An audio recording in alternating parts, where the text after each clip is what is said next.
ამ კატას თუ პირველად ნახავ, ან ძალიან შეგიყვარდება, ან არა.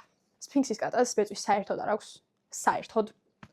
და მაინც მისი ვიზუალი ზედმეტად ქარიზმატულია. რაც ყველაზე მეტად ახასიათებთ არის ნაოჭები, დიდი ყურები და მრავლის მეტყველი გამოხედვა. სელექცია დაიწყო ბუნებრივი მუტაციიდან. მერე მოკლებეწვიანებთან გაამრავლეს, რომ ეს განსაკუთრებული თვისება არ დაეკარგათ. ერთი შეხედვით შეიძლება დამოკიდებულება გაგიჩნდეს, რომ მისი სხეულის ტემპერატურა არც ისე მაღალია, მაგრამ რეალურად შეხებისას რწმუნდები, რომ საკმაოდ თბილია მისი სხეული. და თუ ფიქრობ, რომ ბეწვი არ აქვს და მოვლაც არ ჭირდება, ძალიან ცდები, იმიტომ რომ ჭირდება დაბანა წმენდა ზეთი და კანის მოვლის რუტინა.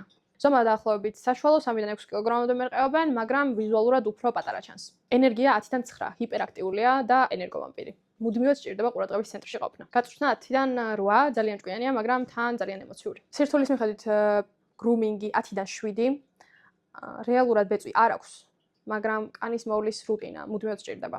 რაც შეეხება პრობლემებს, სიცივის მიმართ ზედმეტად მგრძნობიარეები არიან და მზის მიმართ ხშირად გვხვდება შემთხვევები, როცა კანის დამწვრობას იწვევს ბევრი მზე თუ მოხდა მათ სხეულზე. თუ გინდა სუპერ სოციალური, ენერგიული და ვიზუალურად ძალიან განსხვავებული კატა, მაშინ გირჩევ რომ აიყვანო. მაგრამ თუ არ გინდა ყოველდღიური მოვლა და ყურადღება, თუ არ ხარ მზად ამ პასუხისმგებლობისთვის, მაშინ უბრალოდ თავის შორს დაიჭირი ამ ჯიშისგან.